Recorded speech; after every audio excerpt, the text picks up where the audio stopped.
श्री स्वामी समर्थ. श्री गुरुदेव दत्त. मी वैष्णवी. माझ्या चॅनलमध्ये आज खरंच तुमचे मनापासून स्वागत आहे. तुमचा आजचा दिवस खरंच शुभ जाओ ही मी स्वामीच्यांनी प्रार्थना करते आणि व्हिडिओला सुरुवात करते.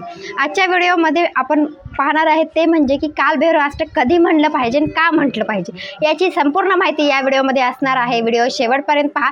आवडला तर लाईक शेअर सबस्क्राईब नक्की करा. चला तर मग व्हिडिओला सुरुवात करूया. आपल्या सगळ्यांना एक गोष्ट माहिती आहे ती म्हणजे की स्वामी केंद्रामध्ये जसं जसं सेवा सांगत आहेत तसं आपण सेवा करत आहात. म्हणजेच जी गोष्टी आपल्याला परमपूज्य मोरेदादा सांगत आहेत त्या सेवा आपल्या घरामध्ये आपण करायला सुरुवात केली आहे. जसं की समजा गुरुचरित्राचं पारायण केल्यानंतर दत्त महाराजांची कृपा आपल्यावर राहते. त्याचबरोबर स्वामी चरित्रात सारामृत या ग्रंथाचं पारायण जर केलं तर स्वामी महाराजांची सेवा जर आपण केली तर त्यांची कृपा आपल्यावर राहते. जसं जसं आपल्याला सांगितलं जाते की घरामध्ये ज्या अडचणी आहेत त्याच्यामध्ये खूप जणांच्या घरामध्ये लग्न होत नाही. म्हणजे मुलगा असेल मुलगी असेल त्यांचं लग्न होत नसेल त्यावेळेस पण सांगितलं जातं की कुलदेवीची सेवा ही आपल्या घरामध्ये झाली पाहिजे. यासाठी आपण कुलदेवीची सेवा करत असतो. तर सेवा आपण खूप स्वामी केंद्रापासून करायला सुरुवात केली आहे. त्याचबरोबर स्वामी केंद्रातच सांगितलं गेलं आहे की कालभैरव अष्टक सुद्धा आपण घरामध्ये म्हटलं पाहिजे. खूप जणांना माहितीच नाही आहे कालभैरव अष्टक काय आहे. तर एक लक्षात ठेवा की कालभैरव यांची स्तुती त्या अष्टकामध्ये केलेली आहे.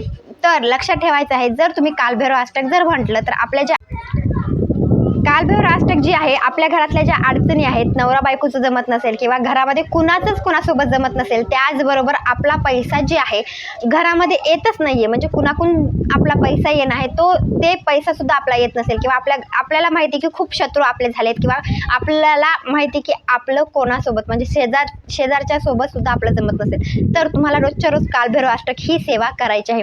कालभैरव अष्टक कधी म्हणायचं आहे? खूप जण सकाळी अंघोळ झाल्यानंतर म्हणत असतील पण एक लक्षात ठेवा खूप जणांना असं होतं की रात्री झोपत असताना स्वप्न पडत असतील किंवा काहीतरी अशी अडचणी उभारत असते की झोपच येत नाही. त्यावेळेस लक्षात ठेवायचं झोपायच्या आधी तुम्हाला कालभैरव अष्टक म्हणून झोपायचं आहे. कालभैरव अष्टक तुम्ही सकाळी म्हणू शकता आणि संध्याकाळी म्हणलात तरी चालेल. 2 वेळेस म्हणलात तरी चालेल. जर तुम्हाला लवकर फरक जाणून घ्यायचा असेल तर तुम्हाला 11 वेळा कालभैरव अष्टक म्हणायचं आहे. कालभैरव अष्टक 11 वेळा म्हणायचं आहे. त्याच्यातच फलश्रुती दिलेली आहे. आणि कालभैरव यांची कृपा जर म्हणजे त्यांचं कालभैरव अष्टक जर आपण म्हणलं तर खरंच आपल्या ज्या अडचणीत कमी व्हायला सुरुवात होणार आहे. तर कालभैरव अष्टक रोजच्या रोज म्हणायचं आहे. त्याचबरोबर कालभैरव अष्टक हात जोडून म्हणू शकता काही प्रॉब्लेम नाही आहे. आणि त्याच्यातले जे शब्द आहेत त्याचा उच्चार चांगला करायचा आहे कारण की शब्द जरा संस्कृत असल्यामुळे जरा अवघड जातात.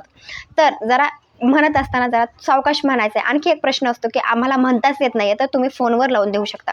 तुम्ही सकाळी लावून द्या संध्याकाळी लावून द्या फक्त कानावर त्याचे शब्द पडणं गरजेचं आहे. नंतर तुमचं म्हणायला तुम्हाला सुरुवात होईल. तर कालभैरव काय त्याचे 2 ओळी तुम्हाला म्हणून दाखवते म्हणजे समजेल. देवराज सेव्यमान पावनादि पंकजम व्यालयज्ञ सूत्रमिंदुशेखरम कृपाकरम नारदादि योगी वृंद वंदितम दिगंबरम काशिकापुरादिनाथ कालभैरवम भजे. अशा रीतीने कालभैरव अष्टक आहे. कालभैरव अष्टक संपूर्ण तुम्ही म्हणू शकता.